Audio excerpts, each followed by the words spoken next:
We're studying out of the book of Daniel, chapter 6, and there are pages in the back. If you didn't get one, you can get one in a little bit, or somebody can bring you one if you have any need. But it's just a bunch of questions is all it is. And you can listen to the questions or read them. Either way, you still have the same information. So let's go ahead and begin with a prayer. Our Father in heaven, we're so thankful for you revealing yourself to us. We see that all our creation, all of the creation that you made. We see your power and your wisdom, your strength. We see in your word, Father, who you are and an explanation of what you've done for us, and we are so thankful for the blessing that it is that you've given to us, your word. You've given us the ability to read and to understand and to apply. We pray, Lord, that we do not take that for granted, that we put ourselves into the role of learners and obeyers.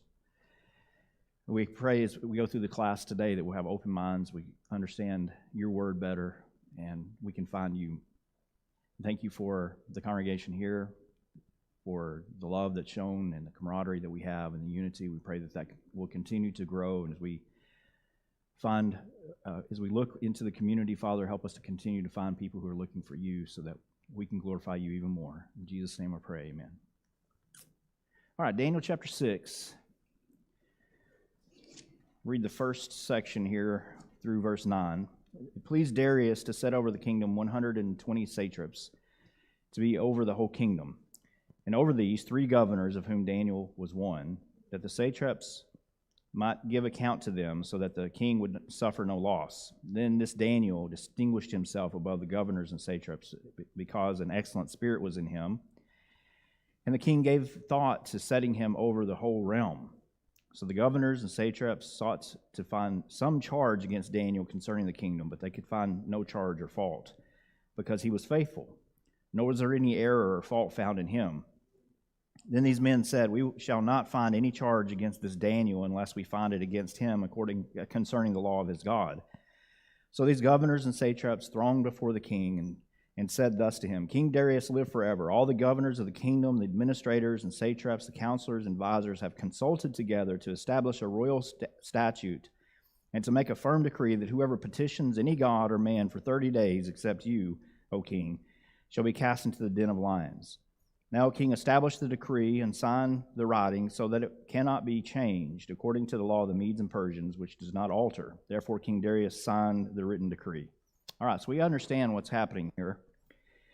That this is all politics. They wanted Daniel out because he was getting too much power, and the way to do that was to simply cause him to get into trouble. And the only way they knew how to do that was through his relationship with God, which says quite a bit about him. But think about it here. What was Daniel's duty in the new empire that Persia set up? What was his title or function?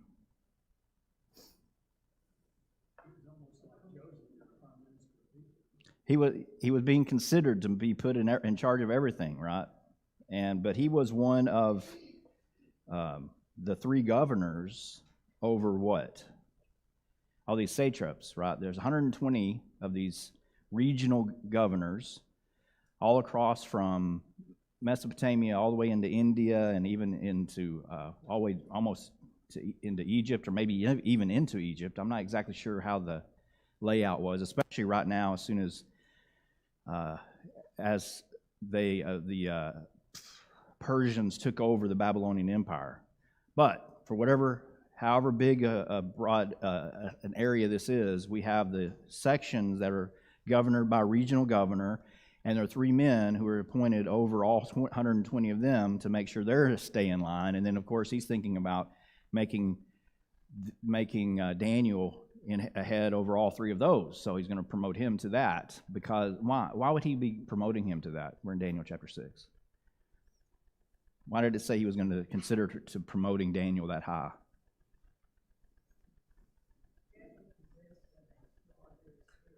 Yes, he had an excellent spirit or extraordinary spirit. And we know, okay, so we know that he's a good man. We also, else do we know about him as far as how he's functioned in the past with interacting with the kings? What did he do for Nebuchadnezzar? Even Belshazzar too. Yeah, he interpreted dreams. He had a reputation for this, so evidently this is something that he was doing regularly. But he also was a man of distinction and honor because he was a man, it says he was faithful. Okay, so who was he faithful to? God primarily. Yeah, we'll see that. But he wasn't promoted just because he was faithful to God. Right. Which is really extraordinary. You think about that. Now, most of the people in the Babylonian Empire were probably, I'd say most. I have no idea how it worked. But if we look at what they did, Daniel, obviously being a Jew, was taken into captivity the 70 years that he knew was going to be there. And he's there for the entire 70 years. When he was taken, he was probably a teenager. And he saw the end of that 70-year period that was prophesied. In fact, we'll even see he's recognizing the signs of the times, and he recognizes that at some point we'll see his prayer, that he recognizes that God's about to cause these things to happen.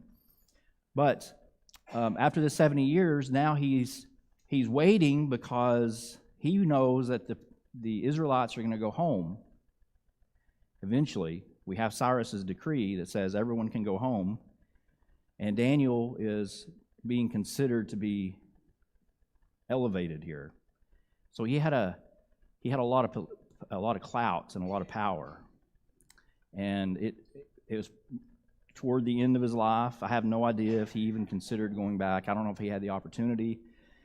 But this is an interesting thing, that someone was taken by force into captivity and didn't just get along with people and didn't just go along just to keep his life. He dedicated himself to the service of the king, which is an extraordinary idea.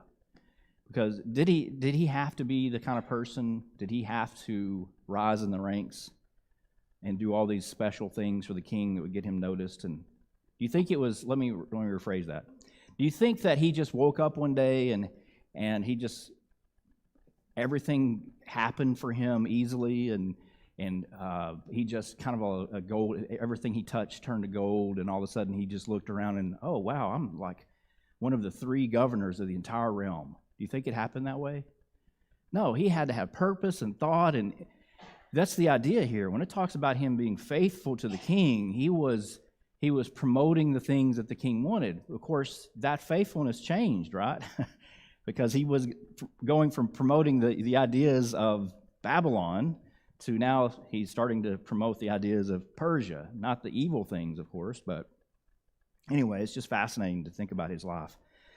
So he's going to give these duties, or he's thinking about getting these, the king is thinking about giving him power over everyone, to be second in command over the entire empire, which is incredible. What does it say about the empire that the leaders from the Babylonian Empire would be used in the Persian Empire? Does that seem odd to you? If we go in and we conquer a nation, are we going to use their leaders and their governors to run that nation if we left? We're going to go in and put the ones in we want, right? You probably know something about that, don't you? The smart leaders in history have used the locals to govern the locals. Yeah, but it seems counterintuitive to me. Yeah. Because why? Where's their loyalty going to be? Well, it'd be easy for them to go back to what they were, but there has to be some wisdom there, right? Oh, yeah. I'm sure. That's a difficult. That's true. That's what Babylon did. Yeah. Daniel wasn't young, but he was smart. So they recognized there's something in him, and maybe other people too, but they recognized something in him that was special, just because of it. They may have even known him before, maybe interacted with him. So what was the go ahead. Well, to me, Daniel was just another classic example of the providence of Almighty God. Yeah, that's right. The providence of God. He has a way of doing those kinds of things, right? You also wouldn't expect that with Joseph, that he would come from prison to become second in command of the entire kingdom of Egypt. But God has his ways. What was the reason that the people were going to bring charges against Daniel? They essentially didn't want him to be their boss. Yeah. But there's a little bit of supposition, but why would they care? They wanted the position themselves? Very, very possible, yeah. Do you think there was any possibility of it being racially oriented? Yes, there is. Yeah. What are you going to say?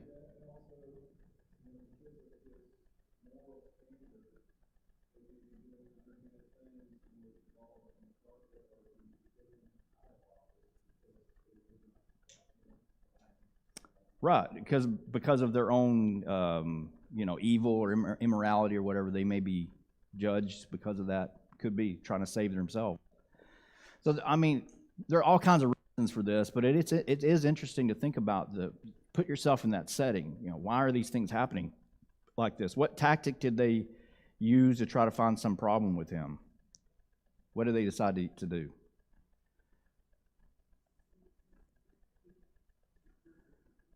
Yeah, they thought, there's some. What do we know about Daniel?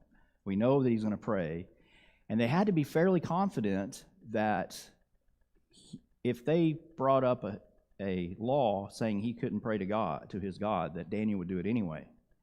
Because why else go through this trouble if they didn't think it was going to work, right? So that says a lot about Daniel, doesn't it? That they recognized that he wasn't going to alter his behavior. Simply because a king said it. So they came to him and said to establish it, in verse 8, establish the decree and sign the writing so that it cannot be changed according to the law of the Medes and Persians, which does not alter. And that is verse 7 at the end of that. Whoever petitions any god or man for 30 days, except you, O king, shall be cast into the lion's den. So this wasn't even an unreasonable. They've hedged it so that they could say this isn't unreasonable. We're not saying that you can't pray to your God. We're not saying that you can't believe in your God anymore. We're simply saying for 30 days, we just want you to halt and not do that. Okay? So let's think about that. In the law of Moses, was there a command for them to pray daily?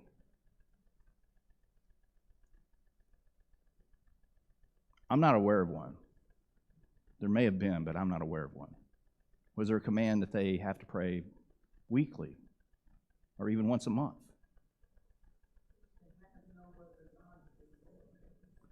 Have no other gods before me.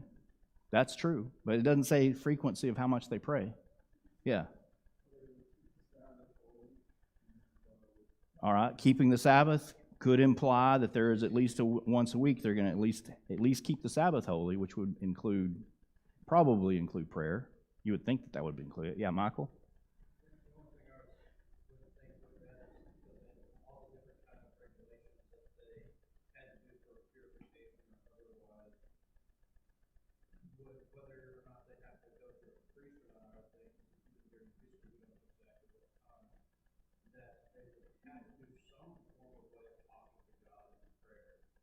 All right, that brings up a really interesting question too, because where would they go to make sacrifices? Altar didn't exist anymore. They couldn't go to Jerusalem, which is where they had to have the altar. They couldn't. So we can see a little bit here the traumatic experience that Israelite. It wasn't just losing their homeland. They were losing, in a sense, they were losing God, simply because they didn't have access to Him like they did before. So if you remember, Solomon actually, when he became king, and when he built the temple, he had a long prayer, and in the prayer, would have been in 2 Kings, I believe. In the prayer, he was saying that if your people sin against you and you cause them to be distributed to the nations around, he said, if they will pray to Jerusalem, please hear their petitions. So there was the expectation that's all they could do. They couldn't make sacrifices anymore. They depended upon God to trust them. They trusted God to take care of them, to forgive them of their sins, all kinds of things that they couldn't help the situation. So they're praying. This is why he would have the practice of praying. And how often did it say he prayed? 3 times. I think that's actually coming. I don't know if it says it in this section. Prayed 3 times a day. And he would open his window and, all right, so there are a lot of things here that we're going to talk about as we come up. What does it say to Daniel that they chose to convince Darius to outlaw prayer for 30 days, though? Do you think that they had ever seen him praying before? Obviously, right? So let's look at the next section. And that's verses 10, well, all the way through 17. When Daniel saw that the writing was signed, he went home, and in his upper room, with his windows open toward Jerusalem, he knelt down on his knees 3 times that day and prayed and gave thanks before his God, as was his custom since early days. Then these men assembled and found Daniel praying and making supplication before his God. And they went before the king and spoke concerning the king's decree. Have you not signed a decree that every man who petitions any god or man within 30 days, except you, O king, shall be cast into the den of lions? The king answered and said, this thing is true, according to the law of the Medes and Persians, which does not alter. So they answered and said before the king, that Daniel, who is one of the captives from Judah, does not show due regard for you, O king, or for the decree that you have signed, but makes his petition 3 times a day. And the king, when he heard these words, was greatly displeased with himself, and set his heart on Daniel to deliver him, and he labored till the going down of the sun to deliver him. When these men approached the king and said to the king, know, O king, that it is the law of the Medes and Persians that no decree or statutes which the king established may be changed. So the king gave the command, and they brought Daniel and cast him into the den of lions. But the king spoke, saying to Daniel, your God whom you serve continually, he will deliver you. Then a stone was brought and laid on the mouth of the lion of the den, and the king sealed it with his own signet ring and with the signets of his lords, that the purpose concerning Daniel might not be changed. All right. What was Daniel's reaction when he learned that the king had outlawed prayer for 30 days? He went home and prayed. Yeah. What an amazing thought, right? Okay. Now, did he do it out of a spirit of spots? Why did he go home and pray? I'm going to keep doing what I've been doing. Why am I going to change, right?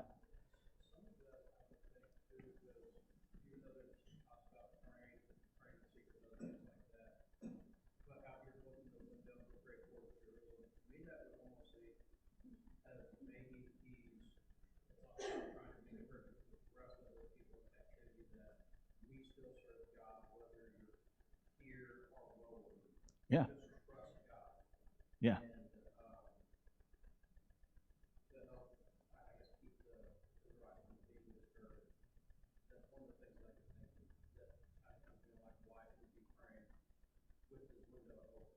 Well, we talked about this with Shadrach, Meshach, and Abednego, didn't we? Why were they thrown into the furnace?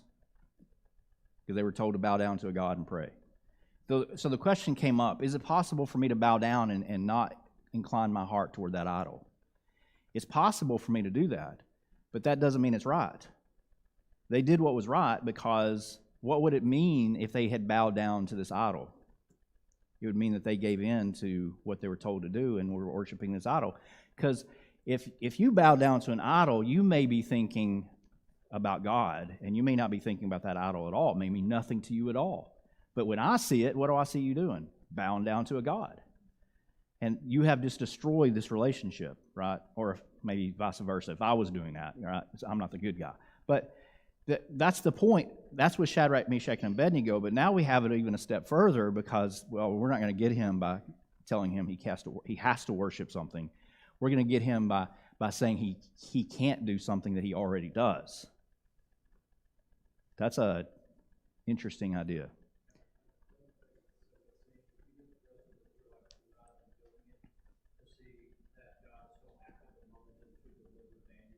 Yeah.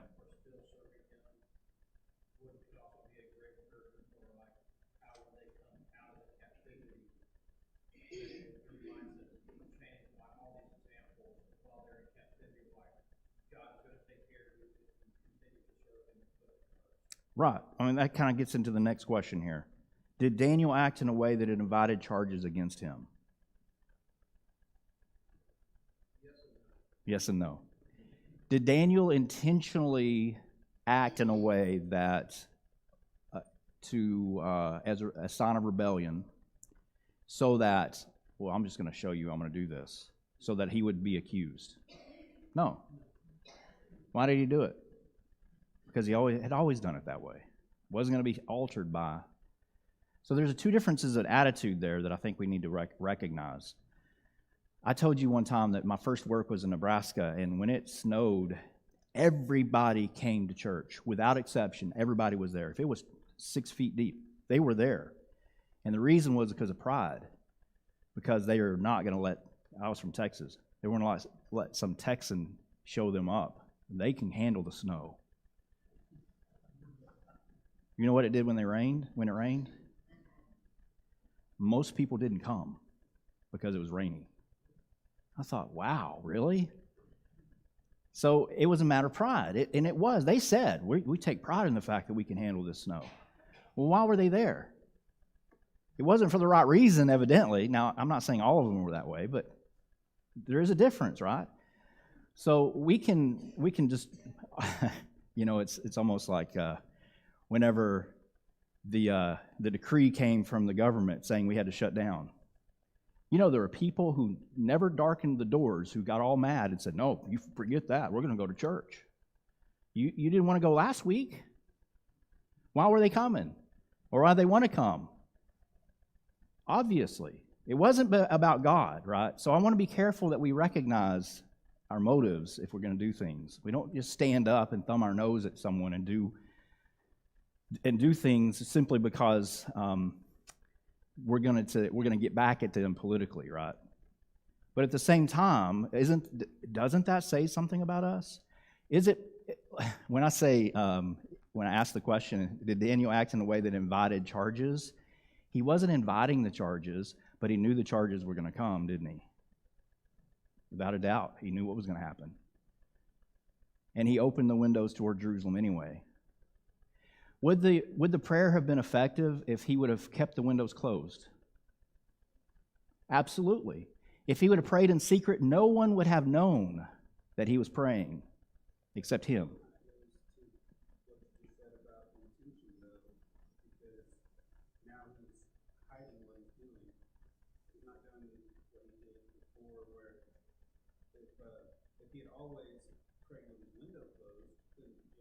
That'd be different, wouldn't it? Yeah.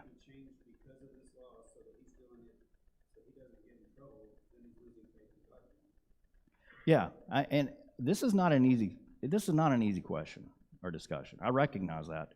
So if a decree came under the penalty of death, if you meet together as Christians on Sunday, you're gonna be put to death if we catch you.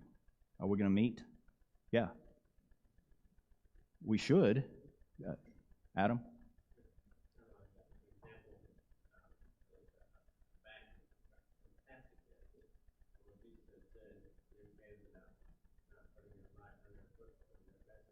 Very good. Do not put your light under a bushel. Let the world see your light. Why? Remember what he said? The reason for it? So they may see your good deeds and glorify your Father in heaven. God expects us to be seen. Yeah, Paul?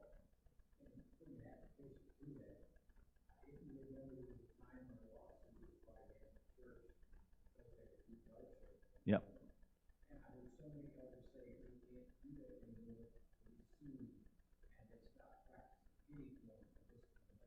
Exactly. Yeah. It shut it down. Now, they ended up, the reason is because they lost the suit, and they had to pay $10 million or whatever it was. Now, actually, later on, it was overturned. They didn't actually have to pay us, what I understand. But we didn't get that news. All we heard was they got sued for practicing church discipline, which then you're right. A lot of congregations just said, well, that's out the door now. Why? We're afraid. Fear.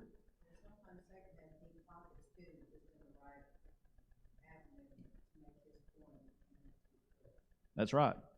So You know, we hear, and I'm going to open a can of worms, but we hear when COVID first hit, what was our reaction?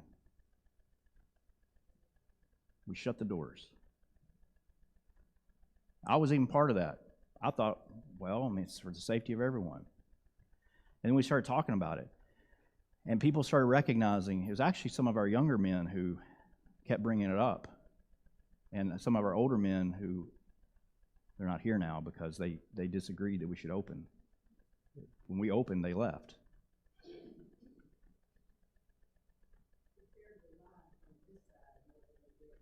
Well, the question kept coming up, can't I do it online? I mean, technically, yeah, you can sing and you can pray. Who sees that, right? When, in Hebrews chapter 10, when it tells us that we're all to assemble together, what was the verbiage there? Do you remember? So that we can exhort one another. How do we exhort one another?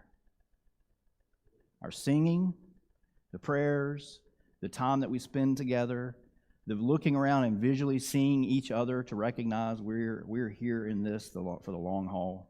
It doesn't matter what we face. We're together. We're family. That's what exhorts me. So let's change the gears, and now we start being persecuted. Now, it was interesting because the way that everything was phrased, it was like, well, they're not forcing us. It's an optional thing, and so we're just going to take the option. Well, if they were forcing us to do it, we would have opposed it. But no, since they're not forcing it, we get to choose to do it, and we look better that way. Well, what if they came in and it was a matter of life and death? Have Christians ever faced times when, if they were discovered, they might be put to death? Yeah. Jason, the most important part for us coming together is that table. Yeah, that's true. So when we had Christians, let's say in the first century, they came together and they under possible conditions of death. Do you think it ever ran through their mind, hey, if I'm followed to that assembly, I may be putting everyone's lives in danger? Yeah, it did. Do you know what they did anyway? They went. And everyone had the understanding that they're all putting each other's lives in danger. Without question. They knew the penalty would be bad. It may even been worse than death. They may have been used as a lamp to be lit on fire for one of Nero's parties, which he did. Paul?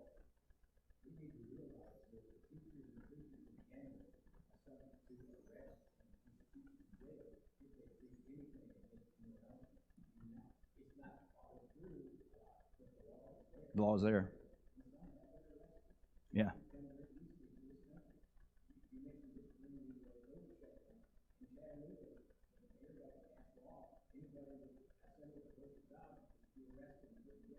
Yeah. And so listen, this isn't a condemnation. This is a statement that these kind of things will catch us off guard. We've got to be ready. And it came in a way we didn't expect. It could be other ways, but it is worth thinking about, especially this book really addresses that. Michael? Sometimes it can be prideful in a sense when they say you can't do this, where like, I'm going to do this anyway, because like I want to try to serve God.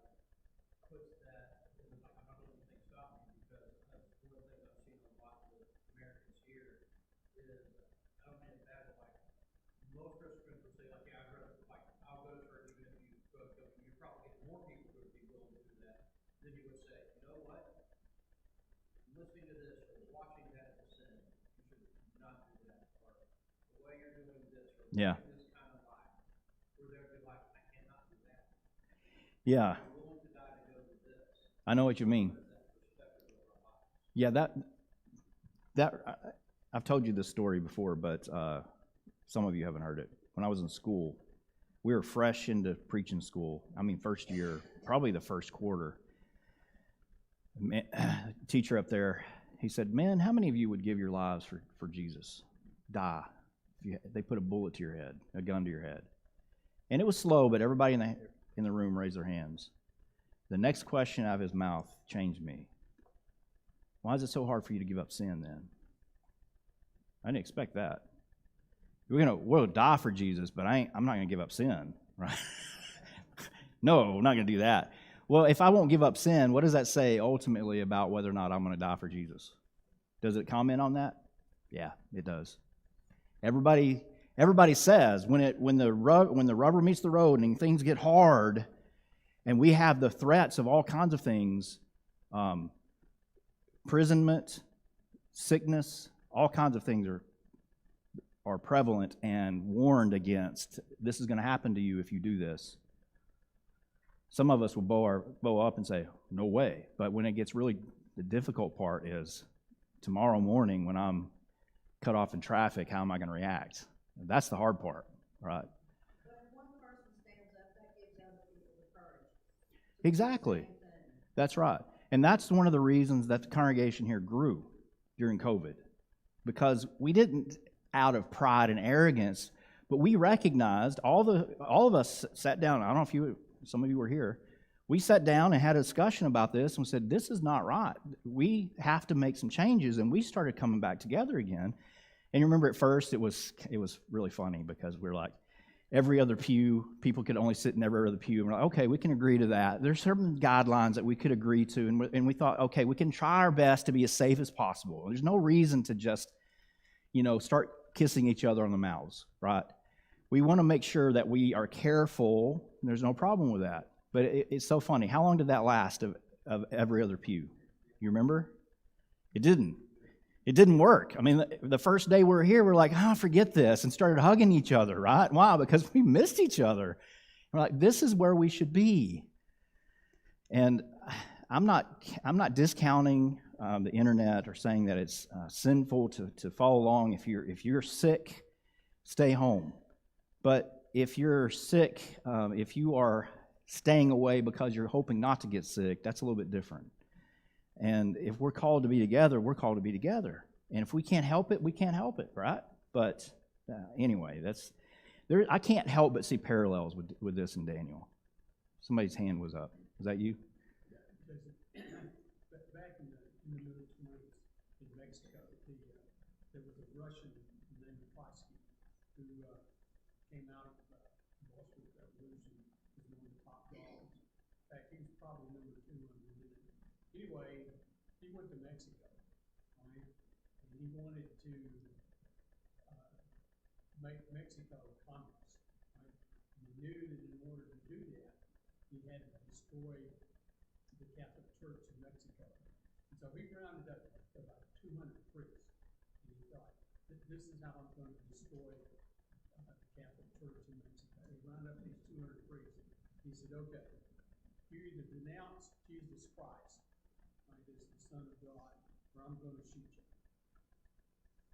Not a single one of them pronounced it. And guess what? He shot all 200 of them in the idiot video. Okay?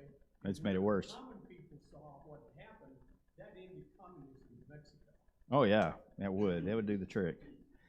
So yeah, we need to be careful. And like I said, I'm not saying these things in judgment, but we need to look. Okay, I've said this many times. Experience does not give you wisdom. Experience that is analyzed and thought through gives you wisdom. We can look back and say, we made some mistakes here and there. What do we learn from those, right? So moving forward, if there was a decree came down from the state governor that said, okay, we got COVID coming around again, you can't meet. You know what I'd say? Sorry, we're going to meet. And I know that there will be people who won't come. We can't sit in judgment on everyone, but this is where it came down to for me personally.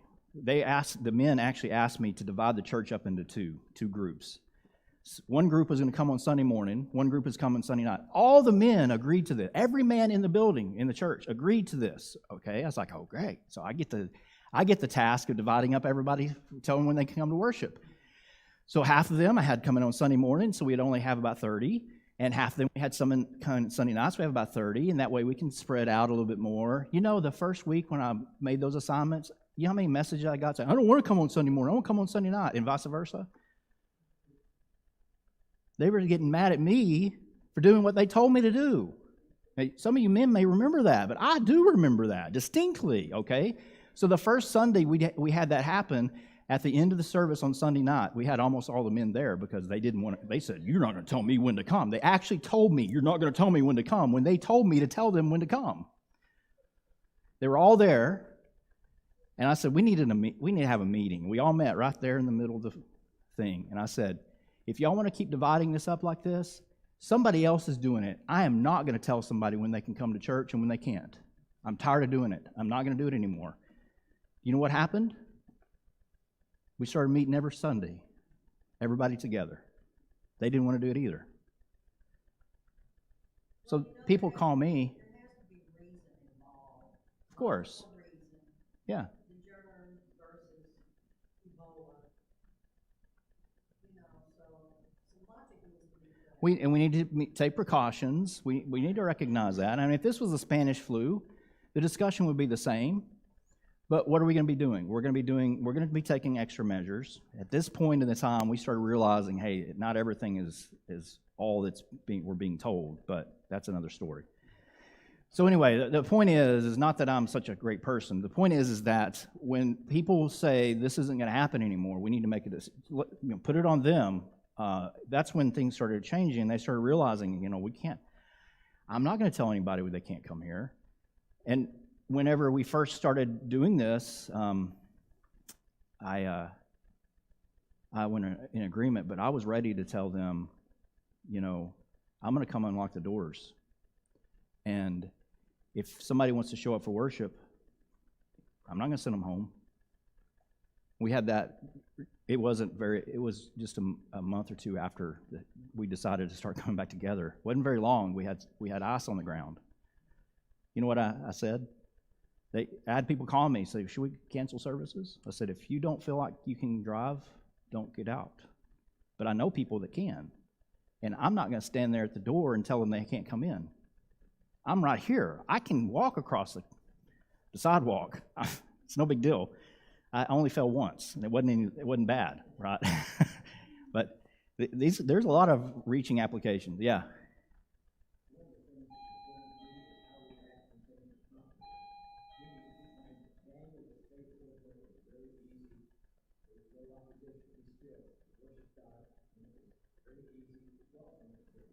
Yeah, right.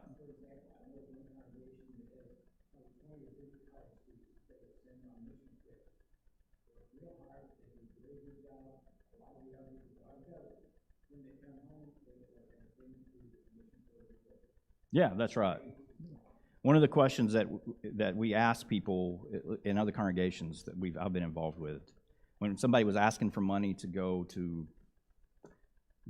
Mexico for a mission trip, one of the first questions asked is, how many people have you taught here? It's usually none.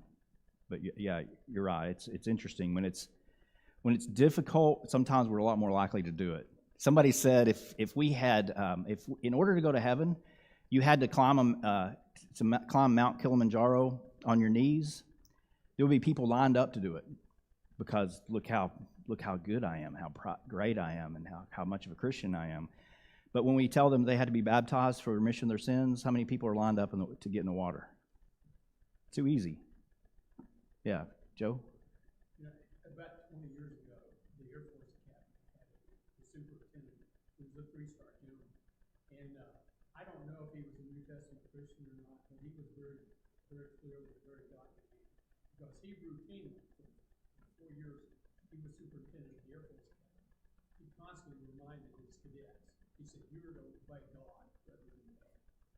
And I thought, wow. We need to hear that for sure. Man in that position to make that public statement and to do it on a routine basis for 4 years. Yeah. It's pretty awesome. Well, let's go a little bit further here. Stir the pot a little bit more. In the Northeast, it's actually a law that you can't bring up God in your workplace. You can't talk about God in your workplace. Up in the Northeast. So if you're there and you're a Christian, would that affect how you interact with people? It may not affect it at all because you may never bring up God to begin with. But if you did, Are we willing to lose our jobs because of our faith? You say, well, it's not a law. I don't have to talk to someone at work. You're right. You don't have to. But if you're always doing that and you suddenly decide, I'm not going to do that anymore, what are you actually saying? You're going to let someone else control your faith.